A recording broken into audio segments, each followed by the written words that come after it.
तीसरा, छात्रवृत्ति वितरण के बाद अगर किसी का चयन हो भी गया तो उस पैसा भी उन तक नहीं पहुंच पाता था। हम लोगों ने पहले प्रधानमंत्री जी के द्वारा भ्रष्टाचार पर प्रभावी प्रहार के लिए टेक्नोलॉजी का उपयोग करते हुए डीबीटी के माध्यम से हर छात्र छात्रा के अकाउंट में सीधे पैसा जाएगा, इस प्रणाली को प्रदेश में लागू किया गया। इसके उपरांत ये व्यवस्था बनाई गई कि छात्रों को हम लोग वर्ष के अंत में स्कॉलरशिप देने की बजाय अगर 2 बार में स्कॉलरशिप अक्टूबर के माह में और जनवरी के माह में उपलब्ध करवा देंगे, सभी छात्र इससे लाभान्वित हो जाएंगे। और मुझे प्रसन्नता है कि प्रभावी ढंग से ये कार्यक्रम प्रदेश के अंदर बड़े पैमाने पर आगे बढ़ रहे हैं और उसी का परिणाम है कि 2016-17 तक जब प्रदेश के अंदर केवल 46 लाख बच्चे इस स्कॉलरशिप का लाभ प्राप्त कर पाते थे, आज ये संख्या बढ़कर के 62 लाख तक पहुंच रही है। आप सोचिए कि 62 लाख छात्र छात्राएं एक साथ प्रदेश सरकार और केंद्र सरकार की स्कॉलरशिप की योजना से लाभान्वित होकर के अपने उज्जवल भविष्य के साथ वे कार्य कर रही हैं। आज का ये समारोह अपने इन होनहार प्रतिभाशाली छात्र छात्राओं को प्रोत्साहित करने के लिए और उनकी आगे की शिक्षा में किसी प्रकार का कोई व्यवधान न आने पाए, इसके लिए डबल इंजन सरकार के द्वारा प्रधानमंत्री मोदी जी के नेतृत्व में चलाए गए कार्यक्रम का ही यह एक नई कड़ी है। और उस कड़ी के क्रम में आज हम सब यहां पर अनुसूचित जाति जनजाति के 3,56,000 छात्र छात्राओं को 114 करोड़ 92 लाख रुपए यहां पर छात्रवृत्ति की उपलब्ध करवा रहे हैं। 97,000 से अधिक छात्र छात्राओं को जो सामान्य वर्ग के हैं, इनको 29 करोड़ 18 लाख रुपए की धनराशि इस छात्रवृत्ति से प्रदान किए जा रहे हैं। अन्य पिछड़ा वर्ग के 4,83,000 से अधिक छात्र छात्राओं को आज यहां पर 126 करोड़ 69 लाख रुपए की राशि आज उनके खातों में डीबीटी के माध्यम से दिया जा रहा है।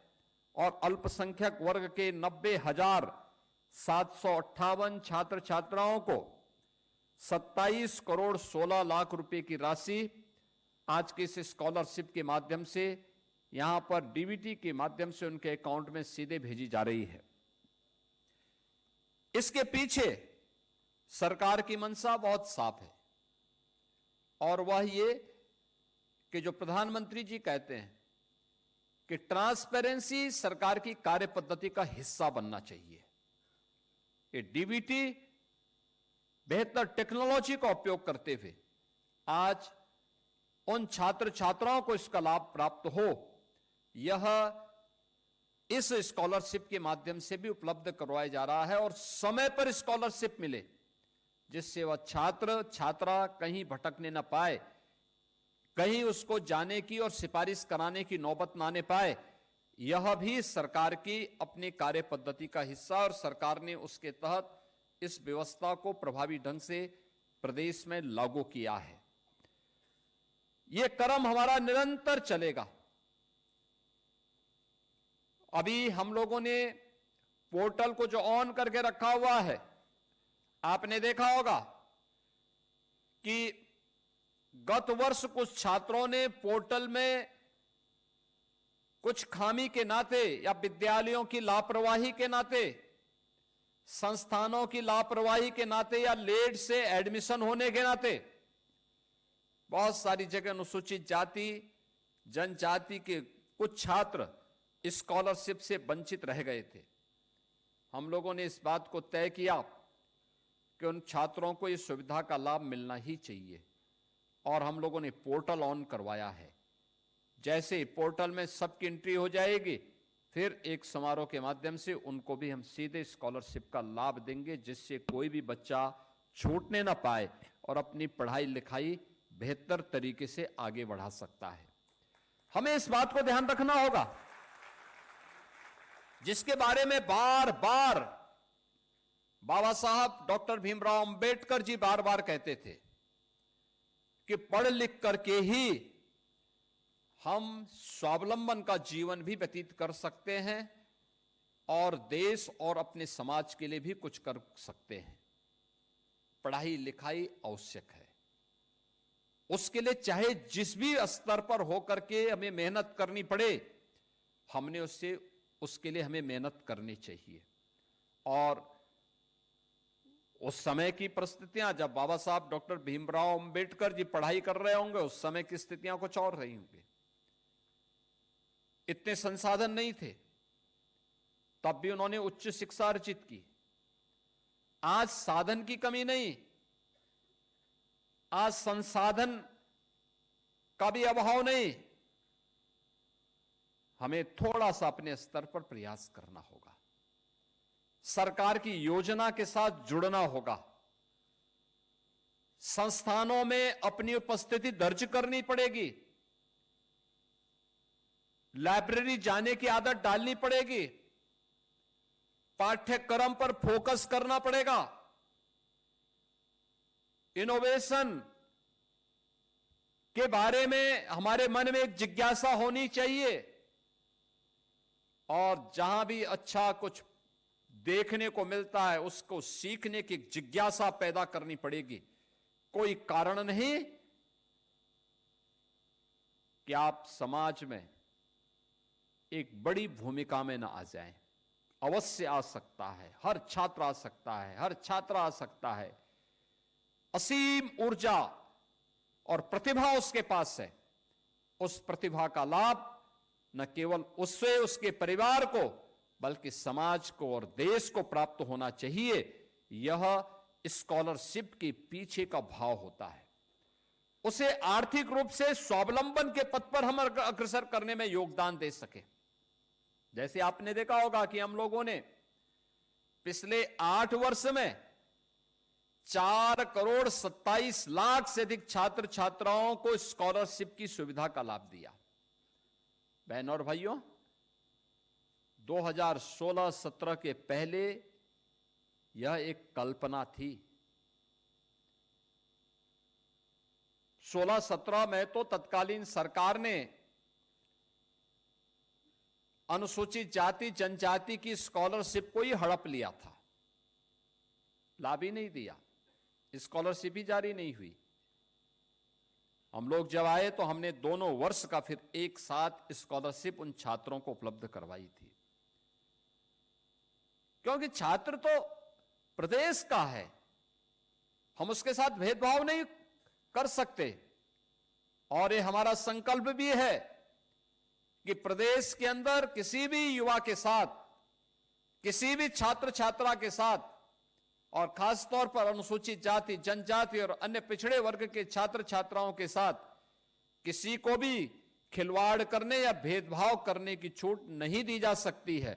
और इसके लिए हर बार हम लोग स्वयं इसकी समीक्षा करते हैं और उनकी स्कॉलरशिप को उनके पास तक पहुंचाने के लिए पूरी समीक्षा करने के साथ साथ पर्याप्त धनराशि उपलब्ध करवाने का काम भी करते हैं। आज पैसे की कमी नहीं, ईमानदारी से उन छात्रों तक उसकी सुविधा का लाभ प्राप्त हो सके, उन पात्र लोगों तक सरकार की सुविधा का लाभ प्राप्त हो सके। आज इसके लिए सरकार ने अनेक कार्यक्रम प्रारंभ किए हैं। केंद्र और राज्य सरकार के द्वारा चलाए गए कार्यक्रम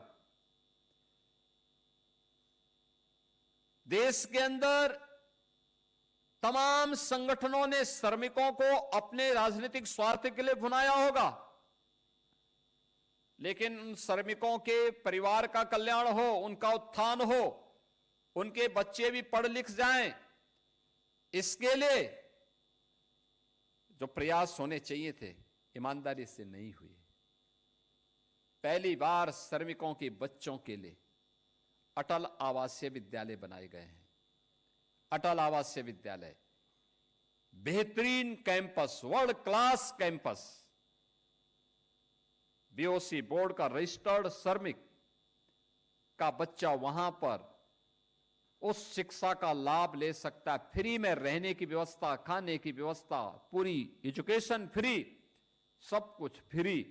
ये पहली बार प्रधानमंत्री मोदी जी के मार्गदर्शन में हमने प्रदेश के अंदर 18 कमिश्नरी में 18 ऐसे विद्यालय सफलतापूर्वक संचालित करके श्रमिकों के प्रति, उनके श्रम के प्रति